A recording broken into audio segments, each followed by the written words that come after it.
Bien, bueno, empezamos entonces. Bien, el tema de hoy es un tema bastante amplio, ¿ya? Es un tema que es anemia hemolítica.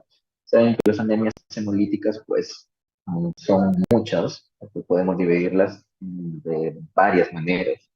Y vamos a tratar de resumir lo más importante. Vamos a tratar de hacerlo lo más breve posible. Y bueno, para empezar, ustedes tienen que saber que una anemia hemolítica, pues básicamente es el acortamiento del tiempo de vida de los glóbulos rojos, ¿no? Menos de 120 días, y que generalmente es por su destrucción. Para empezar, pues tienen que saber o recordar que básicamente los glóbulos rojos derivan de lo que es tanto los glóbulos rojos, plaquetas y células granulocíticas, derivan de un mismo precursor, que es el precursor común mieloide. Este, a su vez, deriva de la célula madre hematopoyética multipotencial. Ahora, para que haya una diferenciación de las células más inmaduras a las células más maduras, ahí entra a jugar lo que es un montón de sustancias como interleucinas, factores que de colonias granulocíticas, eritropoyetina, etcétera. En el caso de los glóbulos rojos, el principal agente que va a hacer que empiece a diferenciarse hacia los globos, hacia las formas maduras, que la célula madre pluripotencial empieza a convertirse en glóbulos rojos, es la eritropoyetina. Esto es lo que va a estimular y va a producir la diferenciación. Como vemos, los glóbulos rojos, desde que están en la médula ósea, pues, atraviesan varios estadios, desde el proeritroblasto hasta el eritrocito. Si ven en la imagen, pues la mayoría de precursores solamente duran unas cuantas horas. Todo esto, toda esta maduración es rápida, porque el estadio que va a durar más tiempo, que va a tener más días, es el maduro, que es el eritrocito, y el reticulocito, que es el previo a ese, que dura 3 días. Entonces, la diferencia aquí básicamente es que a medida que va evolucionando, va perdiendo parte del núcleo. Cosa que cuando llegan a un reticulocito, el reticulocito ya no tiene núcleo, y cuando llega a la forma de eritrocito, pues básicamente ya es una célula bicóncava que se puede moldear, ¿no? La facilidad que tiene el eritrocito es que esa forma le permite moldearse a través de toda la circulación sanguínea sin que se rompa. Bien. Sabemos que las anemias se pueden dividir, se pueden clasificar de varias formas. Una de las formas más comunes es el volumen corpuscular medio. Sin embargo, cuando hablamos de anemias hemolíticas, la forma de clasificarla, o sea, la forma por cómo vamos a clasificar, va a ser gracias a los reticulocitos. Acordarnos que la anemia hemolítica es una anemia regenerativa, y lo que nos va a orientar a si esta anemia es regenerativa o regenerativa es la capacidad de respuesta que tiene la médula ósea eh, para producir, ¿no? Entonces, obviamente que en una anemia hemolítica vamos a tener unos reticulocitos aumentados. Entonces, en resumen, una anemia hemolítica es una anemia causada por destrucción del eritrocito, cuyo tiempo de vida se reduce a menos de 120 días, que es lo normal que debe tener. Tenemos que saber que una anemia hemolítica puede ser dentro del vaso sanguíneo, lo cual llamamos una anemia hemolítica intravascular, o también puede ser extravascular, fuera de los vasos sanguíneos. O sea, es decir, en el sistema reticulo endotelial, puede ser en el vaso, hígado. Y por último, tenemos un aumento de la eritropoyesis secundaria, la destrucción acelerada, como mecanismo de compensación por parte de la médula, ¿no? Que se produciría una reticulocitosis. En una anemia hemolítica, pues básicamente vamos a tener una clínica muy característica. La clínica muy característica es, obviamente, anemia, presencia de ictericia, porque vamos a ver bilirrubinas elevadas, producto de la liberación de esta hemoglobina, y es también común encontrar un grado de esplenomegalia, lo cual puede ser variable de acuerdo a qué anemia hemolítica tengamos y qué tan intensa sea esta. Hay marcadores también muy importantes que no podemos dejar de lado. Cuando hablamos de anemia hemolítica, tenemos que hablar de marcadores de hemólisis. Lo principal es saber que en anemia siempre tengo que monitorizar la hemoglobina, porque si caen los niveles es porque sospecho de que hay una hemólisis activa. Pero ¿cómo lo confirman? Con estos marcadores, principalmente aumento del lactato deshidrogenasa, aumento de la bilirrubina, predominio indirecto, aumento de reticulocitos y disminución de lo que es la aptoglobina, que la aptoglobina suele unirse a la hemoglobina libre, ¿no? Y por ende, pues al liberarse la hemoglobina, pues la cantidad de aptoglobina libre va a bajar. Entonces, es importante tener en cuenta que una combinación de LDH positiva, o sea, elevada, con una aptoglobina disminuida nos da un 90% de especificidad para el hemólisis. Mientras que una LDH normal y una aptoglobina mayor a un punto de corte de 25 miligramos por decilitro nos va a dar un 92% de sensibilidad para descartar este. Sí, estos marcadores son bastante importantes y siempre hay que pedir cuando sospechamos de esta patología. Por otro lado, tenemos que valorar, ¿no? Habíamos hablado de lo que son hemólisis intravasculares. Entonces, si yo veo o sospecho que la hemólisis puede estar sucediendo dentro del vaso sanguíneo, pues lo que voy a tener como resultado va a ser hemoglobina libre en el plasma, que es una hemoglobinemia. Por ende, voy a tener hemoglobina libre en orina, que es hemoglobinuria, y voy a ver hemosiderina en orina, que es hemosideриnuria, que me va a orientar básicamente a que esta hemólisis es más intravascular que extravascular. Una de las cosas que no se nos puede pasar para hablar de anemias hemolíticas es solicitar una lámina periférica, ya que en la lámina periférica vamos a poder ver morfología del glóbulo rojo. Acuérdense que en las anemias hemolíticas podemos tener alteraciones de membrana, lo cual nos va a dar una forma eh, específica de glóbulo rojo, ¿no? Podemos tener también alteraciones de la misma hemoglobina, que también puede hacer que se rompa y que el glóbulo rojo tome una forma específica también. Y por todas esas cosas, pues es muy importante valorar la morfología. Una de las cosas que vamos a encontrar son formas jóvenes en periferia, producto, como ya les expliqué, de la respuesta de la médula ósea. Podemos encontrar un eritroblasto policromático, podemos encontrar reticulocitos también, y a veces podemos encontrar punteado basófilo en los eritrocitos maduros. ¿Cómo clasifico la anemia hemolítica? Hay varias formas de clasificar. La anemia hemolítica se puede clasificar teniendo en cuenta, uno, la duración. Puedo considerar una anemia hemolítica aguda o una anemia hemolítica crónica. Generalmente las agudas suelen cursar suelen ser intravasculares y bueno, más que nada suelen ser intravasculares, y las crónicas suelen ser extravasculares y cursar con esplenomegalia. Ojo, esto es algo no absoluto, ¿ya? No es absoluto, esa es una forma de diferenciarlas, ¿sí? Una clasificación de la anemia hemolítica de acuerdo al ciclo de la hemólisis. Pero disculpe, no se le escucha Sí, bien. a ver un momento. Se escucha un poco bajito, desde anemias agudas. Doctor, disculpe. A ver, ¿ahí me escuchan? ¿Me escucha mejor? Sí, ahí mejor. Ya, les comentaba, una forma de clasificar es de acuerdo a la duración, ¿no? Tenemos anemias hemolíticas agudas y anemias hemolíticas crónicas. Generalmente las agudas suelen ser intravasculares y las crónicas extravasculares y se asocian a esplenomegalia. Es una forma de diferenciarlas, no es absoluto, no es una regla absoluta, pero es una forma de clasificarlas. Luego tenemos también la anemia hemolítica, puedo clasificarla de acuerdo al lugar donde está ocurriendo esta hemólisis. Como les mencioné, puede ser dentro del vaso sanguíneo o puede ser fuera de estos, en el sistema reticuloendotelial. Y por último, y creo yo que es una de las más importantes, es clasificarlo de acuerdo al mecanismo. ¿sí?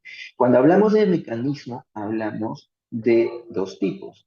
Podemos tener un mecanismo corpuscular o intrínseco, que básicamente va a ser un defecto del mismo glóbulo rojo, ¿sí? Del mismo glóbulo rojo, y tenemos un mecanismo extrínseco o extracorpuscular, que no va a ser del propio glóbulo rojo, sino va a ser de algo ajeno a él, algo exterior al glóbulo rojo.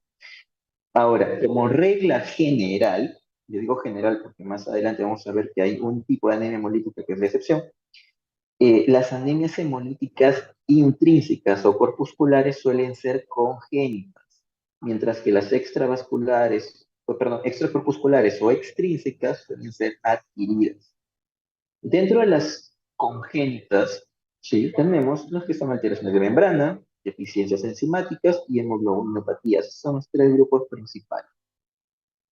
Mientras que en la anemia hemolítica por mecanismo extracorpuscular, que generalmente suele ser adquirida, van a haber mecanismos inmunes, que van a ser mediados por auto o aloanticuerpos, ¿sí? Y mecanismos no autoinmunes, que puede ser dada por fragmentación de eritrocitos, por múltiples causas, puede ser por agentes físicos, como por pacientes que pueden tener una prótesis valvular cardíaca, eso va a ser también que se rompan los glóbulos rojos, puede ser por infecciones también, como puede ser la malaria, ¿no? Etcétera. Ahora, ese es un resumen del último cuadro que mencioné. ¿Se acuerdan que les dije que la mayoría de anemias hemolíticas congénitas suelen ser intracorpusculares y que las adquiridas suelen ser extracorpusculares? Pues hay una excepción, y esa es la hemoglobinuria paroxística nocturna. La hemoglobinuria paroxística nocturna, que ya vamos a hablar de ella más adelante, es la única anemia hemolítica adquirida, ¿sí? Que suele ser intracorpuscular, ¿sí? Es intracorpuscular adquirida. Esa es la sección. Más adelante vamos a hablar un poco más de ella. Comenzamos con lo que son las membranopatías, ¿sí? Ahora, la principal que ustedes deben tener en cuenta es la esferocitosis hereditaria. Tenemos varias, tenemos la lipocitosis, ovulocitosis, estomatocitosis, más que nada por la morfología que voy a hallar a la hora de ver la lámina periférica.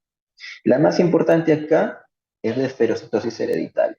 ¿Sí? La esferocitosis hereditaria es la anemia hemolítica congénita crónica más frecuente, ¿sí? En los países desarrollados sobre todo, ¿sí? La herencia es autosómica dominante, ¿sí? Y generalmente se suele diagnosticar con estudios genéticos, ¿no? Donde se va a ver que ahí van a haber alteraciones, van a haber mutaciones en lo que son estas proteínas, ¿no? Estos genes, perdón, ampirina, espectrina, banda 3, proteína 4.2, complejo RH. La más frecuente es una mutación a nivel de la ampirina, seguido de la espectrina. Ahora, normalmente el diagnóstico se hace viendo, primero, morfología, viendo la presencia de células. Los exámenes que más se suele usar es el test de fragilidad osmótica, ¿no? Que va a poner de manifiesto, ¿cómo decirlo? La escasa resistencia que tienen este tipo de células a medios hipotónicos, ¿no? Y es una de las pruebas que es de escrutinio inicial. Entonces, eh, en resumen, la esferocitosis es la más frecuente, ¿no? De las membranopatías, suele ser por alteraciones genéticas, sobre todo en la anquilina, ¿no? El test de base es el test de fragilidad osmótica, y bueno, el tratamiento va a depender mucho de qué grado. Acuérdense que estas anemias hemolíticas tienen grados. Hay unas que pueden ser leves, otras pueden ser moderadas, otras pueden ser severas. Generalmente cuando son leves solamente se suele observar, suele dar suplementos con ácido fólico, mientras en las que son ya moderadas o severas pueden llegar a requerir soporte transfusional o incluso es esplenectomía, ¿no? Sacar, la necesidad de sacar el vaso para evitar que haya estos crisis hemolíticos. Clínicamente pueden encontrar litiasis vesicular, ¿sí? Generalmente van a haber cálculos asociados a lo que es sales bilirrubinas, ¿no? Y bastante frecuente es encontrar esta sintomatología en pacientes más jóvenes, ¿no? Pacientes con cálculos biliares en niños, adolescentes, ¿no? Que normalmente no se suelen encontrar a esa edad, sino cuando ya tienen una edad eh, mayor. Luego tenemos la lictocitosis, que básicamente también es el diagnóstico por morfología, también se suele usar lo que es el test de fragilidad osmótica, ¿no? Pero aquí básicamente van a estar asociadas al déficit de espectrina, ¿sí? Puede ser alfa-espectrina, beta-espectrina, y más alejado el déficit de la proteína 4.1. Por otro lado, tenemos alestomatosis, que el diagnóstico también inicial es morfológico porque la célula va a tener una forma especial, va a parecer que tiene una boca, que ya lo vamos a ver en una imagen posterior, y básicamente hay una característica que va a haber una permeabilidad iónica, lo cual puede producir un trastorno de deshidratación y por tanto puede destruirse esta célula. En esta imagen, pues, en la primera vemos lo que es un esferocito, una esferocitosis, vemos ahí la diferencia entre un glóbulo rojo bicóncavo, que es normal, contra un esferocito. En la segunda vemos la eliptocitosis, como vemos la fórmula, su mismo nombre lo dice, ovalada, son eliptocitos. Y aquí en lo que es la estomatosis, vemos aquí en estas imágenes como en el centro, vemos como una abertura, como una boca, ¿no? Básicamente eso es característico de la estomatosis, como vemos aquí en las flechas. En segundo lugar tenemos lo que son las hemoglobinopatías, ¿no? Y dentro de las hemoglobinopatías tenemos lo que son las talasemias y lo que es la anemia falciforme, ¿no? Que es una hemoglobinopatía S, o lo que también se llama drepanocitosis. ¿Sí? Ahora, entre las talasemias hay dos tipos. Eh, ¿Cómo yo puedo definir una talasemia? Pues esta anemia hemolítica se da porque hay una disminución cuantitativa de la síntesis de cadena de la globina, ¿sí? Su herencia suele ser autosómica dominante y puede dividirse de acuerdo a qué eh, cadenas faltan, de acuerdo a sus cadenas faltantes, si es alfa talasemia o beta talasemia. Si es alfa talasemia es porque tiene un déficit de las cadenas alfa, por lo que predominan las cadenas beta, y en las beta talasemias es todo lo contrario, ¿no? Hay una deficiencia de las beta y por lo que van a predominar las alfa. Cada una tiene su forma de, tres, cuatro tipos de presentación. Hay, de acuerdo a qué tipo se dé, va a haber una clínica específica. Generalmente el diagnóstico es un poco más haciendo estudios mayores, con genéticos, pero lo que podemos hacer para ver a forma de escrutinio es solicitar una electroforesis de hemoglobina, porque la electroforesis de hemoglobina me va a ayudar a ver el tipo de hemoglobinas que tenemos. Acuérdense que en una persona las hemoglobinas hay tres tipos de hemoglobinas. Hay una hemoglobina normal, que es la A1, una hemoglobina A2, que es en mucho menos porcentaje, y por último la hemoglobina fetal, que es casi inexistente en el adulto. Cada una de esas hemoglobinas, pues, va a tener va a ser compuesto por dos cadenas distintas. Y de acuerdo a qué cadenas estén alteradas, voy a tener un tipo de talasemia o hemoglobinopatía. Por otro lado, tenemos también lo que es la drepanocitosis, que vendría a ser la hemoglobinopatía más frecuente. Ya no le he puesto, no creo que me poní la diapositiva, ya, pero hablamos brevemente de ella. La hemoglobinopatía S o drepanocitosis o anemia celular falciforme, pues es la hemoglobinopatía más frecuente, ¿no? Su herencia es autosómica recesiva y básicamente fisiopatológicamente va a haber una sustitución de un ácido glutámico por valina en lo que es la globina. Una característica de estas anemias, de esta anemia falciforme, es la resistencia que tiene o la protección que tiene el paciente con esa patología frente a la malaria por un tipo de plasmodium, que es el Plasmodium falciparum, ¿ya? Y acuérdense que hay varios, hay Plasmodium ovale, Plasmodium vivax, en este caso es Plasmodium falciparum. Una de las cosas que hay que tener también en cuenta en la hemoglobina S o anemia de células falciformes es que estos pacientes van a tener morfológicamente, cuando haga mi frotis, voy a encontrar unos glóbulos rojos en forma de os. ¿Por qué? Porque el tipo de hemoglobina que tienen estas personas es una hemoglobina que se polimeriza. ¿Sí? Y produce unas estructuras, ¿cómo llamarlo? Unas fibrillas que hacen que el eritrocito, al tratar de formarse, se rompa, porque está cristalizado, por decir así, la hemoglobina. Y hace que se rasgue, y de ahí viene su característica forma de os. Por otro lado, tenemos las enzimopatías, ¿no? Que básicamente se dividen en tres. Es una enzimopatía que tiene que ver con el déficit del metabolismo glucolítico, una enzimopatía que tiene que ver con el déficit del metabolismo óxido reductor y una enzimopatía que tiene que ver con el déficit del metabolismo nucleótido. Las principales que tienen que tener en cuenta acá es, uno, dentro del déficit de metabolismo glucolítico, el déficit de piruvato quinasa, ¿sí? Y cuando hablamos del déficit de metabolismo óxido reductor, es el déficit de 6-glucosa fosfato deshidrogenasa. ¿Sí? Una de las cosas que hay que tener en cuenta, o que es característico, que a veces pueden venir en exámenes, es que cuando uno tiene el déficit de 6-glucosa deshidrogenasa,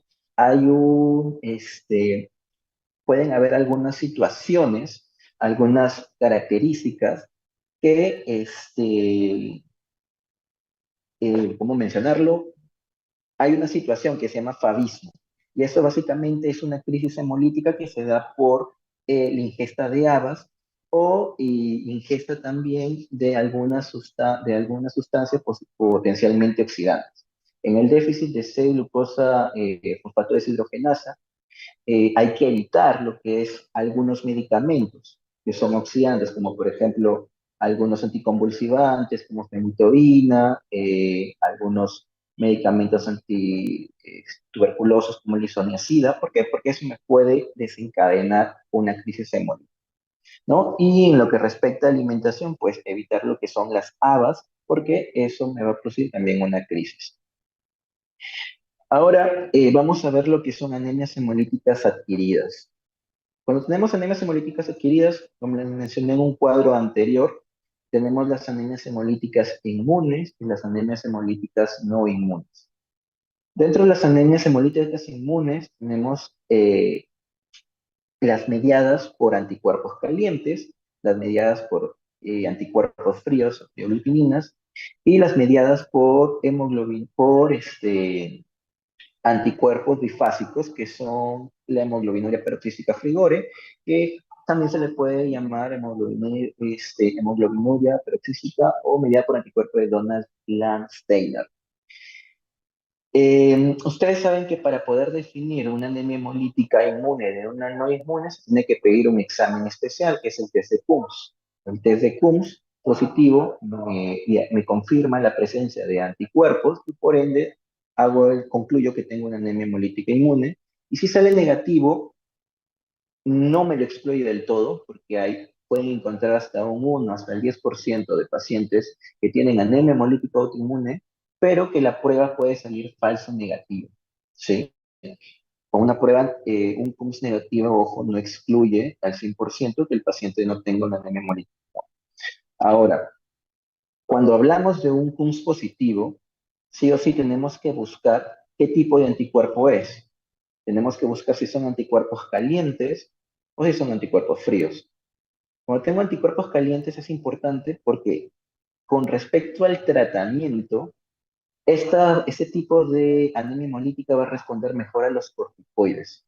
¿Ya? Básicamente indicación para esta patología son corticoides, mientras que para las anemias hemolíticas mediadas por anticuerpos fríos, crioglutaminas, los corticoides no tienen una evidencia sólida.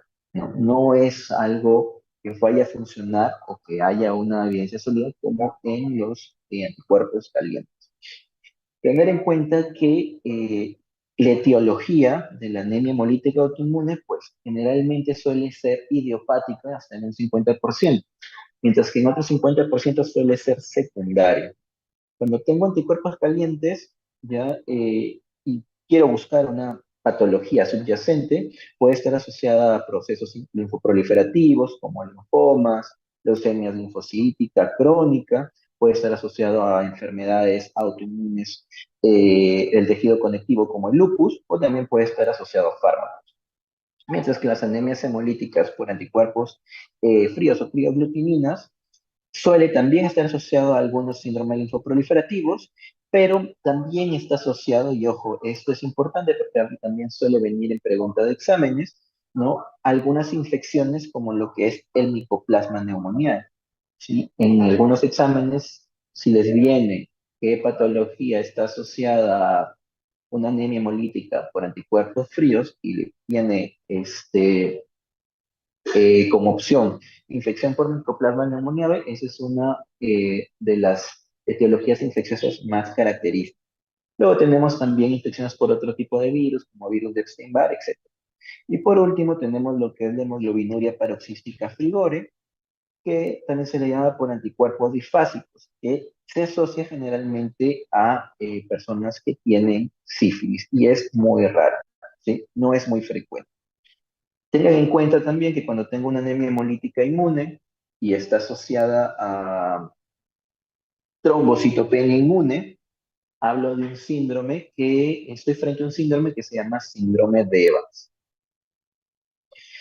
Ese es un cuadro comparativo, básicamente, entre las características entre los anticuerpos calientes, anticuerpos fríos o las hemolinas difásicas que les mencioné, que eran anticuerpos de Donat-Steiner. Anticuerpos calientes va a ser mediados generalmente por IgG, en algunos casos puede ser mediados por IgA y raramente por IgM. Los anticuerpos fríos van a ser mediados por IgM y las hemolicinas bifásicas van a estar mediados también por inmunoglobulinas tipo IgG. Lo que es lo que respecta a fijación de complemento, pues básicamente va a darse más en lo que es anticuerpos fríos y en las hemolicinas bifásicas.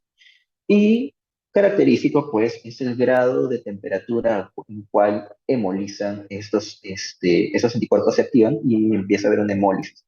Anticuerpos calientes, pues, hemolizan a una temperatura de 37 grados. Anticuerpos fríos generalmente hemolizan a temperaturas bajas. Y lo que son hemolísinas bifásicas, hay dos características. Ya, temperaturas bajas se fijan los anticuerpos, pero a temperaturas ya de 37 grados hemólisis. Por eso es que le llaman hemolicinas bifásicas. Tienen dos periodos. Con respecto a la prueba de Kunz directa que les hablé, es muy importante para saber si es que yo tengo una anemia hemolítica de origen inmune. Tengo dos tipos de pruebas de Kunz, la indirecta y la directa. Cuando hablo de la prueba de Kunz directa, lo que yo hago básicamente es extraer los glóbulos rojos del paciente, que de por sí estos glóbulos del paciente ya deben tener unos anticuerpos de superficie que sean unidos a la superficie de este glóbulo rojo. Lo que yo hago es separarlos y agregarle una sustancia que se llama suero de Kunz o anticuerpo antihumano, ¿no? El reactivo de Kunz. Lo que va a hacer estos anticuerpos van a incubarse, bueno, los glóbulos rojos se van a incubar, se va a aplicar este reactivo especial y lo que voy a ver es unión entre todos los glóbulos rojos, producto del puente que están produciendo el suero de Kunz con los anticuerpos que están en la superficie del glóbulo rojo, por lo que hacen que los glóbulos rojos empiecen a aglutinarse, se junten, ¿no? Mediado por estos anticuerpos. Con respecto a la prueba de Kunz indirecta, pues básicamente lo que voy a hacer es conseguir el suero del paciente que va a recibir la transfusión, que en teoría tendría anticuerpos ahí. Yo voy a poner sangre, glóbulos rojos del donante, le voy a dar voy a poner en el suero del receptor, y a partir de aquí hago lo mismo que en la prueba de, ¿no? Empiezo a separar, esperar que esos anticuerpos se unan a los glóbulos rojos, esos glóbulos rojos ya con los anticuerpos unidos a su superficie, les aplico el suero de Coombs, y al haber ese puente entre estos anticuerpos con ellos, vamos a tener una aglutinación porque los glóbulos rojos se van a pegar por ese lazo. Cuando hablamos de test de Coombs, también tenemos que saber que no es suficiente decir que es positivo o negativo, ni positivo una cruz, dos cruces, tres cruces, cuatro cruces. Es importante pedir un reactivo monoespecífico, porque el monoespecífico lo que me va a decir es justamente si es IgG, IgM, IgA, sin marca complemento como el C3D, para poder orientarme a qué tipo de anticuerpo tengo al frente. El tratamiento de la anemia hemolítica inmune, pues, va a ser variable. Puede ir desde corticoides, idealmente para anemia hemolítica perdón, cuerpos calientes, la esplenectomía también es una opción terapéutica si es que el paciente no responde durante un periodo determinado de tiempo o no responde a una primera línea, ¿no? El uso de inmunosupresores como ciclofosfamida, satioprina, agente quimioterápico también pueden ser contemplados, pero no va en primera línea. Importante tener en cuenta lo que es el soporte transfusional. ¿Por qué? Porque si yo transfundo sangre en un paciente con anemia hemolítica autoinmune, obviamente voy a estimular a su sistema inmunológico y voy a exacerbar la hemólisis. Por lo que las transfusiones no van a ser indicadas simplemente porque la hemoglobina está baja. Solamente están indicadas en pacientes que cumplen criterios de anemia sintomática, como por ejemplo un paciente que llega con disnea de esfuerzo leve, o sea, o disnea al reposo, palpitaciones, sensación de desvanecimiento, o si el paciente tiene inestabilidad hemodinámica. Esa es una indicación de transfusión en un paciente con anemia hemolítica. Pero mientras yo no tenga una clínica, el tratamiento tiene que ser con medicación, corticoides, inmunosupresores, etc. ¿Sí? Por el riesgo de exacerbar la hemólisis. Y como la médula ósea va a tratar de compensar esta hemólisis, va a tratar de compensar enviando formas jóvenes a la periferia, pues los sustratos, uno de los sustratos que se usa para crear eh, eh, producir o realizar hematopoiesis es el ácido fólico. Y el ácido fólico es uno de los sustratos que se acaban más rápido, ¿no? Se acaban muy rápido en comparación con la vitamina B12. Entonces, parte del tratamiento en anemias hemolíticas, casi en la mayoría, es dar soporte con ácido fólico. Hay una patología que es importante tenerla en cuenta, que es la anemia hemolítica inmune por haloanticuerpos también. Esta vez no son por anticuerpos, sino por haloanticuerpos. Un ejemplo de ello es los pacientes, el caso de la eritroblastosis fetal. ¿Qué pasa acá? Es bastante interesante porque ocurre en algunos casos y básicamente es porque la madre suele ser RH negativo, el padre suele ser RH positivo y el feto pues hereda el grupo RH del padre, ¿no? Entonces la madre sería RH negativo, el bebé sería RH positivo y por ende se va a crear anticuerpos, ¿no? Contra el feto.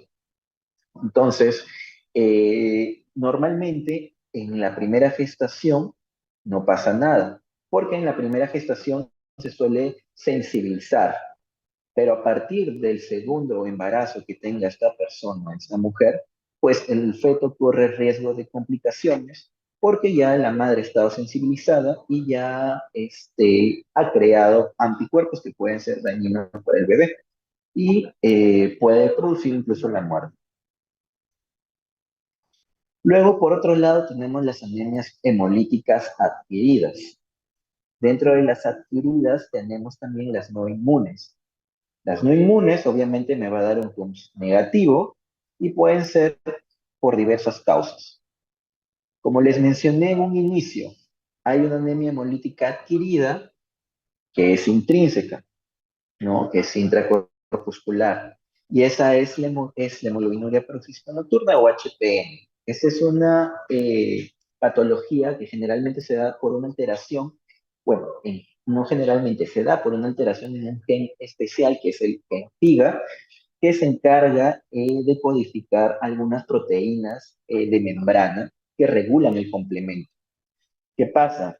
En esta enfermedad hay una deficiencia de proteínas CD59 y CD55, que lo que va a hacer es regular la actividad del complemento y evitar que la célula sea destruida por eso. Cuando yo no tengo esas proteínas, pues obviamente el complemento va a unirse, va a atacar y va a destruir la célula. Entonces, esto es lo que ocurre en esta enfermedad. Se le llama globinuria paroxística nocturna porque obviamente el paciente, como es una hemólisis intravascular, ¿sí? Va a haber eliminación de hemoglobina en orina, paroxística porque suele darse por momentos, ¿no? Y nocturna porque más se suele dar en las noches, ¿sí? En realidad la hemoglobinuria es más constante, es constante en todo el día, pero una de las características es que los pacientes que cursan con esta enfermedad es que al amanecer orinan muy cargado y la orina puede ser de un color oscuro, así como Coca-Cola, ¿sí? Y a medida que va pasando el día va aclarando, ¿no? Eso es característico en esta enfermedad. El tratamiento básicamente es un anticuerpo monoclonal que se llama eculizumab, que justamente es un anticuerpo que va a actuar sobre una proteína del complemento y va a evitar que el complemento destruya a las células.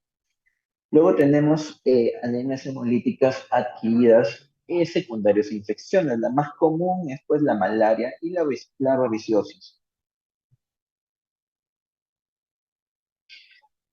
Otra causa de anemia hemolítica adquirida son las anemias de causa mecánica. Acuérdense que las mecánicas, dentro de ellas, podemos tener también en pacientes que son portadores de válvulas protésicas cardíacas, ¿no? Que justamente por esa característica los glóbulos rojos van a destruirse.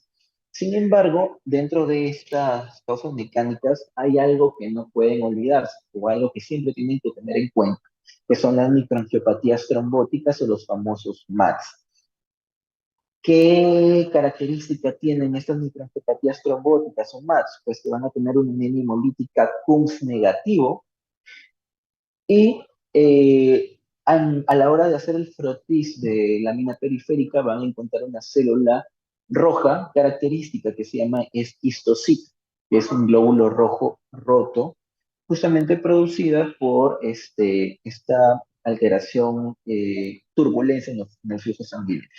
¿No? Y lo otro que van a encontrar es una trombocitopenia que puede darse en grados variables, de acuerdo a la patología de fondo. La más emblemática, la más importante que tienen que tener en cuenta es el PTT, que es la púrpura trombocitopénica trombótica. Esta patología está caracterizada porque va a haber una deficiencia de lo que es una metaloproteasa. ¿Cuál es la metaloproteasa? Este que se llama Adams 13, cuya función va a ser cortar el multímero de von Willebrand. En un paciente que no tiene el Adams 13, el multímero de von Willebrand no se corta, se mantiene largo, y esto favorece que haya adhesión plaquetaria, y por ende empieza a haber un consumo de estas, una activación de factores una activación plaquetaria.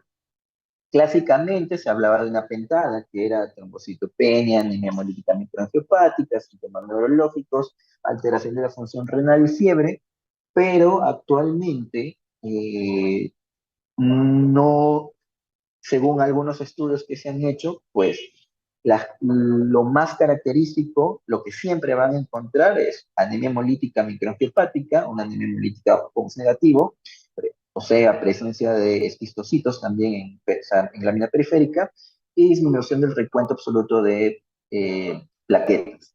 Síntomas neurológicos puede haber, como no puede haber, o pueden demorar en aparecer.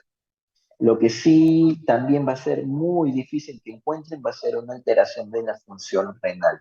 ¿Ya? Clásicamente se decía, ¿no? Un paciente que tiene alteración de función renal con plaquetopenia y anemia hemolítica microhepática puede ser un PTT. En realidad sí podría haber una alteración de la función renal, pero la incidencia es muy baja. Y la fiebre no siempre van a encontrar. ¿Sí? Entonces, ante la sospecha, ante la duda, pues se tiene que iniciar un tratamiento y aquí básicamente el tratamiento sería dar de primera instancia un recambio plasmático. ¿No? El recambio plasmático lo que me va a hacer es extraer los anticuerpos, ya porque en esta enfermedad, me olvidé de mencionarles, el PTT suele ser congénito y adquirido, la más frecuente es el adquirido, y la adquirida se da porque hay anticuerpos contra esta metaloproteasa. Es decir, esos anticuerpos se unen acá, me destruyen el Adams 13 y ya no voy a poder portarme un título de bombito. Por otro lado, al tener anticuerpos, yo lo que hago es hacer el recambio plasmático para limpiar, entre comillas, ese plasma, sacar los anticuerpos y también puede poner plasma que tenga Adams 13 y pueda ayudar con el corte de estos multímeros de von Willebrand. Uno de los diagnósticos diferenciales en las microangiopatías trombóticas con el PTT es el síndrome urémico hemolítico. Sí, el síndrome urémico hemolítico va a tener casi la misma presentación con respecto a lo que es anemia hemolítica microangiopática, presencia de esquistocitos y plaquetopenia. Sin embargo, aquí sí la falla renal va a ser muy evidente, ya va a ser característico a comparación del PTT. El síndrome urémico hemolítico va a cursar con falla renal, presiones altas, y la etiología va a ser causada no por presencia de anticuerpos, sino va a ser producida por una toxina, que es la toxina Shiga, que puede ser producida por la E. coli, ¿no? Enterohemorrágica, que el serotipo es la E. coli H157, no, perdón, O157H7, o también causada, esa toxina producida puede ser producida por la Shigella. No, generalmente más común es que lo cause el E. coli con el serotipo enterohemorrágico. Eh, Clínicamente una forma de diferenciarlas también es por el antecedente. En el síndrome urémico hemolítico vamos a tener la historia de que semanas antes de que ocurriera este evento hemolítico, esta falla renal, el paciente tiene un cuadro de diarrea disentérica, ¿no? Eso es característico. Eso es una forma rápida de poder diferenciar. Y por otro lado, tenemos un síndrome urémico hemolítico atípico, ¿ya? Que bueno, ya no se llama atípico, ahora es mediado por el complemento, que básicamente, pues, por su mismo nombre lo dice, el complemento va a ser activado y va a producir esta hemólisis, esta anemia hemolítica microangiopática con plaquetopenia. Ese es un algoritmo eh, práctico de cómo enfocarse a una microangiopatía trombótica, ¿sí? Si yo tengo una microangiopatía trombótica, ya saben cómo se define, y veo que hay antecedentes de diarrea, falla renal, pues yo tengo que pedir estudios para poder valorar si encuentro la toxina Shiga y me orienta a un síndrome urémico hemolítico. En caso yo no tenga un paciente con antecedente de diarrea o fallo renal, ¿no? Pero veo que hay una anemia hemolítica microangiopática y plaquetopenia, pues lo que yo hago es solicitar el nivel de Adams 13 y pedir anticuerpos e iniciar este recambio plasmático, como les dije, para ver respuesta, ¿no? El dosaje de Adams 13 generalmente es menos del 10% para hacer el diagnóstico, ¿sí? Y si el Adams 13 no está disminuido, está en rangos normales, pues lo más probable es que si también hay un fallo renal subsecuente, pues puedo valorar que no sea un síndrome urémico hemolítico atípico que que sería el síndrome urémico hemolítico o la microangiopatía trombótica mediada por complemento. Sí. Ahí el tratamiento es diferente, como les mencioné, es el eculizumab, que es el mismo medicamento que se usa también para lo que es la hemoglobinuria paroxística nocturna. Si veo, voy descartando que no hay síndrome urémico hemolítico, que no hay una microangiopatía que esté mediada por complemento y si no hay PTT, pues voy a evaluar otras causas que son secundarias, que puedo tener microangiopatías asociadas a enfermedades inmunológicas, el síndrome de HELP, en caso si tengo una paciente embarazada, etc. Y finalmente tenemos acá este cuadro que resumen básicamente cómo hacer el abordaje de una anemia hemolítica. Yo tengo un paciente con anemia, ya saben que tienen que pedir lo básico, constantes corpusculares, ¿no? Si sospechan que es una hemolítica, pues voy a tener los marcadores de hemólisis positivo. ¿Cuáles serán? Bilirrubina indirecta elevada, LDH elevada, reticulocitos altos y disminución de la aptoglobina. ¿Sí? Yo, de acuerdo al sitio de hemólisis, voy a también tener alguna clínica, si la hemólisis es extravascular o si la hemólisis es intravascular. Si es intravascular, generalmente yo tengo hemoglobinuria, hemosideриnuria, ¿no? Y suele ser más aparatosa la clínica en la intravascular que en la extravascular, porque suele ser más aguda. Es obligatorio pedir un test de Coombs para poder definir si es una anemia hemolítica inmune o no. Si es una anemia hemolítica inmune, pues tengo que valorar qué tipo de anticuerpos tienes. Si es por anticuerpos calientes o anticuerpos fríos, ¿no? Y si, perdón, una anemia hemolítica inmune con el test de Coombs positivo y tengo que ver si es por aloanticuerpos o autoanticuerpos. Es autoanticuerpos, voy a definir si es anticuerpos fríos, calientes, o si tiene hemolicinas bifásicas, como ya les mencioné, y si tiene aloanticuerpos, puedes descartar que no sea una alteración post-transfusional, ¿no? Porque acuérdense que el efecto secundario más común de una transfusión es la creación de aloanticuerpos. Por otro lado, si mi pum sale negativo, descarto casi en un 90%, 99% que sea inmune, porque hay un 1 a 10% que siguen siendo inmunológicas, pero pueden salir PUMS negativos, ¿no? Hago un frotis de sangre periférica para ver morfología. Si veo morfología normal, como esferocitos, como estomatocitos, como liptocitos, si tengo el antecedente familiar de esa anemia hemolítica, pues de acuerdo a lo que me esté orientando, voy sacando examen. Si hay antecedentes de membranopatías y en el frotis veo esferocitos, pues voy a pedir, como les mencioné, un examen de fragilidad osmótica, si de repente veo antecedentes de talasemias o anemia drepanocíticas, tengo que pedir exámenes de electroforesis de hemoglobina para ver el tipo de alteración en las cadenas de la globina, ¿no? Y si hay antecedentes de enzimopatía, pues generalmente se suele en algunos casos hacer el dosaje de esa enzima, pero en otros casos ya son estudios genéticos.